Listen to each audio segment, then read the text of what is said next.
Pronto, pessoal. Agora vamos para a nossa próxima questão do nosso TD, tá certo? Lembrando que o TD está lá na descrição.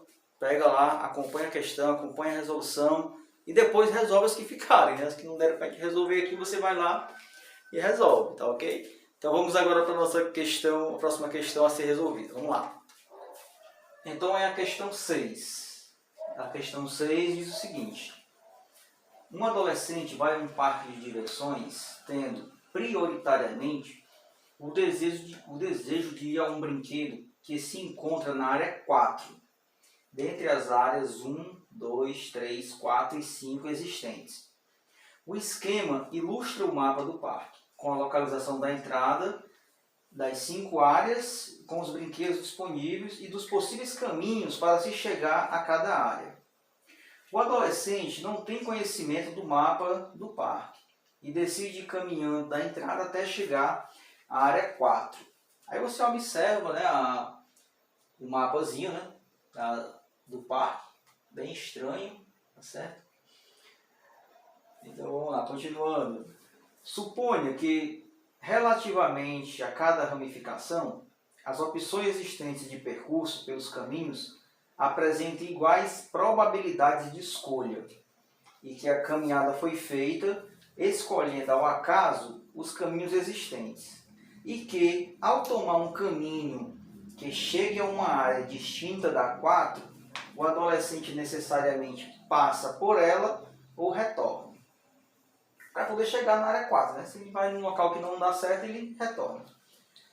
Agora vem a pergunta: nessas condições, a probabilidade de ele chegar à área 4 sem passar por outras áreas e sem retornar é igual a... Aí você tem aí as probabilidades. Pronto, pessoal. Essa questão é uma questão de probabilidade. Questão que cai demais no Enem. Tá? Tanto na parte de matemática, como em algumas questões também de biologia, né? Principalmente na parte de genética, tá certo? Então, a probabilidade, ela tem algumas partes aí, né? Probabilidade condicional, probabilidade geral, probabilidade das partes. Então, a gente vai ter que estudar em algumas questões essas probabilidades.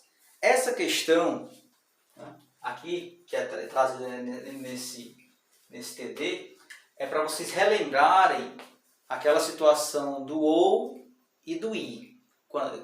Pelo que é que eu substituo, né, quando eu estou trabalhando probabilidade, quando lá no texto eu preciso falar a letra i ou a palavra ou, tá certo? Então, só relembrando, em termos geral, o que seria a probabilidade. A probabilidade, tá? De maneira bem simples, é uma divisão em que na parte de cima vai ser aquilo que eu quero que aconteça e na parte de baixo é tudo que pode acontecer. Tá? É tudo que pode acontecer. Ok? Então, probabilidade é só isso. Então, quando pergunta-se qual é a probabilidade se o evento for simples, basta você analisar no texto o que é que a questão quer. O que é que eu quero que aconteça?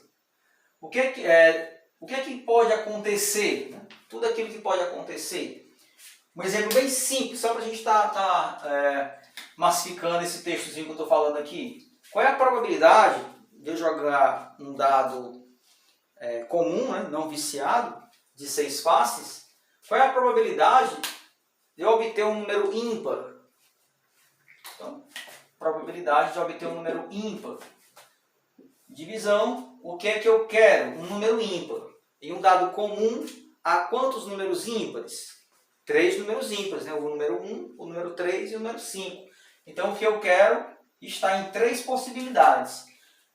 E tudo que pode acontecer, o dado tem quantas faces? Tem 6. Então, ele pode dar qualquer um dos 6 números.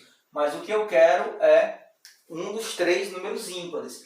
Então, a probabilidade disso acontecer é 3 sobre 6, ou 1 sobre 2, reduzindo, ou ainda 50%, que é as respostas mais comuns de probabilidade em termos de porcentagem. Tá certo? E nessa questão a gente vai trabalhar também, lógico, né, a definição geral. Em todas as partes do estudo da probabilidade você tem que saber a parte geral, mas aqui especificamente a gente vai utilizar a regrazinha do ou e do i. Do i e do ou, tá bom? Então vamos lá.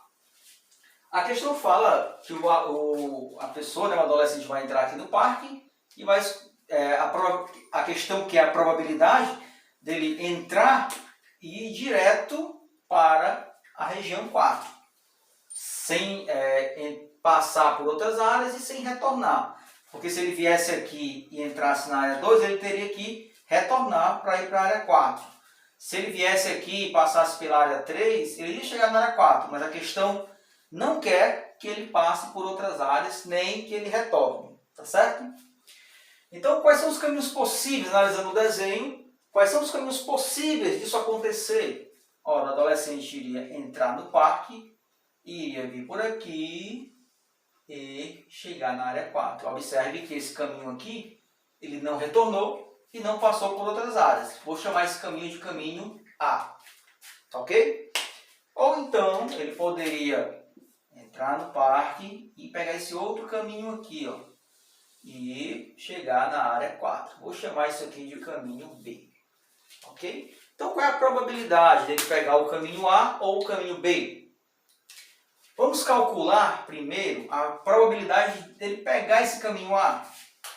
Vamos aqui, ó, caminho A. Ele vai entrar no parque. Quando ele chegar nesse ponto aqui, ele vai ter que tomar uma decisão. Ou ele vai pegar para cá, para cá, tá? Então, qual é a probabilidade dele pegar o caminho certo, o caminho que eu estou querendo, né? O caminho A? O que é que eu quero? Um dos caminhos. Quantas opções tem aqui? Duas, né?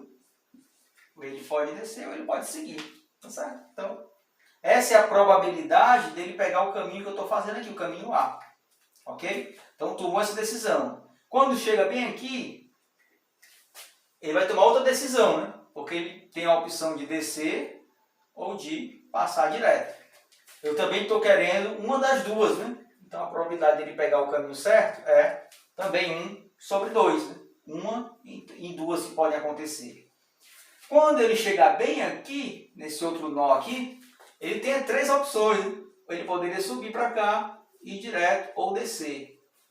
O que é que eu quero? Eu quero que ele desça, então eu quero uma das 3 opções. Então a probabilidade dele pegar certo é 1 em 3. Ok? Então aqui estão as probabilidades dele pegar o caminho A. Ele tem, ó, que entrar aqui e pegar esse caminho aqui. Quando ele chegar aqui e aqui, né, ele vai ter que pegar esse caminho aqui. Então, esse primeiro meio aqui, ó, ele vai ter essa primeira decisão. Então, ele tem que ir para cá. Então, ele vai aqui. Quando chega bem aqui, ele tem que seguir. Então, ele tem que vir por aqui e eu troco por vezes. E pegar esse daqui e vir aqui e descer. Troco por vezes, tá? Então, a regrazinha do I e do OU é o seguinte. Toda vez que aparecer I, é multiplicação. Toda vez que aparecer OU, é soma. Tá certo? Então, aqui ele tem a primeira escolha, 1 sobre 2. Tá? Quando ele chegar aqui, ele tem que pegar o caminho reto, né? Então, se eu estiver ensinando a pessoa, você escolhe esse caminho aqui e escolhe esse outro e escolhe o outro lá. Então, esse I que eu estou falando na questão, na historinha, né, é o sinal de vezes. Mas só tem esse caminho? Não. Você pode escolher o caminho A ou qual caminho? O caminho B. Pode ser o caminho A ou o caminho B. Quando eu falo ou, troca por mais. Você vai chegar aqui, pegar esse caminho aqui, né? Caminho B. E a probabilidade de eu pegar ele é 1 sobre 2. Quando eu chegar bem aqui, mais 2 opções, né? 1 sobre 2. Quando eu chegar bem aqui, mais 2 opções. Também 1 sobre 2. Observe que isso aqui não é escolha, né? Isso aqui é só uma curva. Tá certo? Então, se eu estiver ensinando, você pega para baixo e segue direto e segue direto. Então, esses 2 I que eu falei na historinha, vai ser vezes. Ok? É como se eu estivesse deixando a questão aqui de lado e voltando aqui para uma questão mais tranquila, né? Se eu precisar jogar um dado, e tirar uma carta do baralho. Então, qual é a probabilidade de eu tirar o número 2 no dado e uma carta vermelha do baralho? Então, como é que eu faria essa situação? Só para a gente massificar um pouco essa questão do I ou do OU. Primeiro que são dois eventos, né? Então, qual é a probabilidade de eu tirar o número 2 no dado? É 1 sobre 6, né? Só há um número 2 em 6 possibilidades. Então, a questão é de eu tirar um número 2 no dado e uma carta vermelha no baralho. Né? Há 13 cartas vermelhas dentro de 52 possíveis. Né? Então, a probabilidade seria isso. Porque na historinha, né, eu falei I. Ok? Então, o I é trocado pelo sinal de vezes. E o OU pelo sinal de mais. Então, aqui nós temos o quê? Qual é a conta que eu vou ter que fazer aqui? Ó? Essas multiplicações aqui. Multiplicação de fração, multiplico de cima, multiplico de baixo. 1 sobre 12. O OU vai ser mais, e aqui 1 sobre 8. Somazinha de fração, você vai aqui tirar o MMC. Por 2 que dá 6 que dá 4, por 2 que dá 3 que dá 2, por 2 que dá 1, por 3... Então, 8 vezes 3, 24. Então, o MMC aqui é 24. 24 dividido por 12 dá 2. 2 vezes 1, 2. Mais 24 por 8 dá 3. 3 vezes 1, 3. Então, a probabilidade, né, de ele pegar o caminho A ou o caminho B, ou seja, ir direto para a área 4, é de 5 sobre 24. 5 sobre 24. Ok, pessoal? Então, questãozinha de probabilidade. Questão que eu considero, classificaria como uma questão difícil. Tá certo? Teria que ter todo esse entendimento aqui do I e do OU. Tá? Eu acredito que tenha sido uma das questões mais erradas, né? Que os alunos mais erraram nesse Enem, não vi a classificação dela. Mas eu não vejo assim, uma questão muito simples. Ok? Mas a gente tem também que pegar questões de um pouco mais de nível para a gente estar tentando entender essas questões também. Tá certo? Vamos para a próxima questão aí. Não esqueçam de estudar probabilidade, tá? Vamos fazer as questões de probabilidade para a gente estar treinando esse assunto, ok? Vamos para a próxima questão do nosso TDzinho.